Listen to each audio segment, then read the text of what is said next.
Assalamualaikum warahmatullahi wabarakatuh. Di sini saya akan mempresentasikan hasil resume jurnal saya, yakni pengendalian mutu produksi menuju zero defects, analisis implementasi Siebel Tools pada proses produksi Prolbium UMKM Dakis Bandung. Peneliti jurnal yakni Lisa Melvi, Ginting, dan tim. Afiliasi meneliti Universitas Negeri Medan. Jurnal publikasi Roda, Jurnal Pendidikan dan Teknologi Otomotif 2022. Saya sendiri yakni Habib Rizana Sulu dengan NIM 141 2300 229.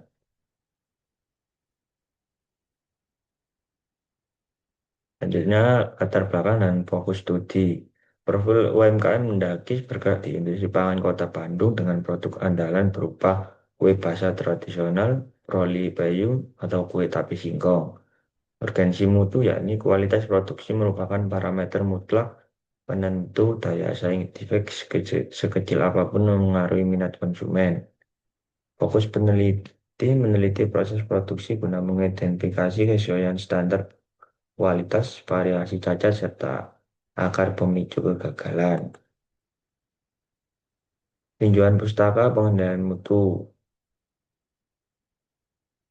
Trilogi Juran, Dr. Joseph M. Juran. Yang pertama, perencanaan mutu menetapkan target standar, mengidentifikasi spesifikasi, serta fitur produk yang diinginkan konsumen. Dua, kendali mutu menguji produk sepanjang siklus produksi untuk meminimalisasi deviasi dari kereta awal. Tiga, peningkatan mutu mengalokasikan sumber daya secara permanen demi mereduksi cacat berulang. Selanjutnya, efektivitas statistical quality control. Ini penggunaan data statistik melalui bantuan Sibentul membantu memetakan kesalahan secara real berbasis data kuantitatif. Sasaran akhir dari sistem penjaminan mutu modern ini adalah menekan serendah mungkin tingkat kecacatan produk hingga menyentuh angka zero defects. Selanjutnya, metodologi dan alur kerja penelitian. Yang pertama, yakni studi literatur pengumpulan teori statistik, standarisasi, makanan, dan prinsip Seven Tools. Survei, yang kedua, survei dan pengamatan pengumpulan data observasi lapangan selama 6 bulan di pabrik UMKM Dakis Bandung. Yang ketiga, pengumpulan data pengukuran jumlah cacat produksi harian dan perlu penelusuran tahapan proses.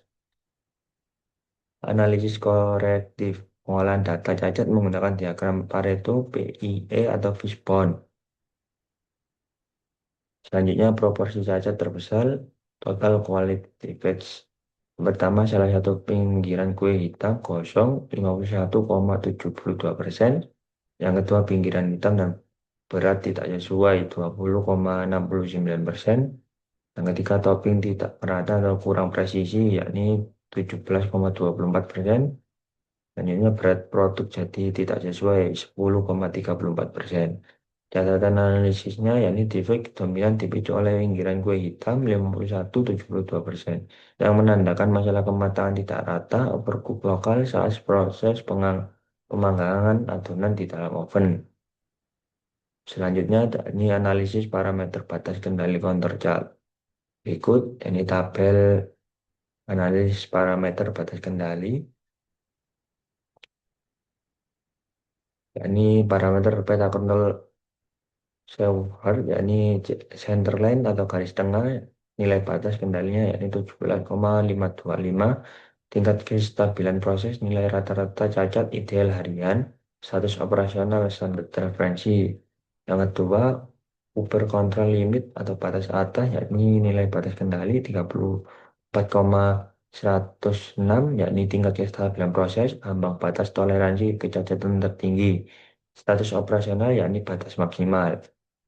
Selanjutnya lower control limit atau batas bawah, yakni 0,944, tingkat kestabilan proses, yakni ambang toleransi kecacatan paling rendah. Status operasional yakni target optimal. Berikut interpretasi data, yakni mayoritas produk proses produksi harian berada dalam kontrol statik batas LCL dan UCL. Kendati demikian, tercatat penyimpangan di luar batas UCL pada rentan bulan Agustus, September, dan Oktober 2021 yang membutuhkan intervensi korektif.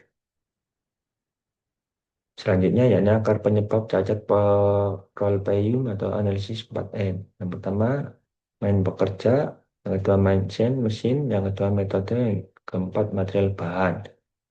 Yang pertama, pekerja. Faktor kelelahan kurang istirahat atau kondisi pekerja yang kurang fit memicu kelelahan visual selama proses memanggang. Yang kedua, mesin suhu panas oven tidak merata dan dipicu oleh adanya penyumbatan pada beberapa titik lubang api gas oven. Untuk metodenya, belum tersedianya standar operasional SOP baku dalam penimbangan bahan baku, khususnya takaran topping keju. Untuk bahan, merek keju tidak seragam serta fluktuasi takaran berat keju topping mentah yang tidak dipotong merata. Selanjutnya, rekomendasi tindakan korektif dan kesimpulan. Yang pertama, optimasi mesin oven secara proaktif, lakukan perawatan pembersihan burner gas oven secara berkala tanpa menunggu fungsionalitas menurun guna membagi distribusi suhu panas secara presisi. Yang kedua, penyusunan standar Word SOP, yakni buat instruksi kerja penimbangan berat adonan dan topping keju menggunakan timbangan digital presisi tinggi, ganti baterai berkala atau kalibrasi tera. Yang ketiga, kondisi aktual versus target cacat. Presentasi cacat produk jadi saat ini tercatat di angka 3%. Angka ini masih berada di bawah target toleransi maksimal perusahaan yaitu 4%. Kesimpulan akhir yakni kendali mutu di UMKM dan setelah berjalan cukup efektif secara berkala. Implementasi usulan bab 4M akan sangat menunjang perolehan efisiensi biaya produksi mutlak mengarah ke zero defect. Sekian presentasi dari saya, kurang lebihnya saya mohon maaf. Wassalamualaikum warahmatullahi wabarakatuh.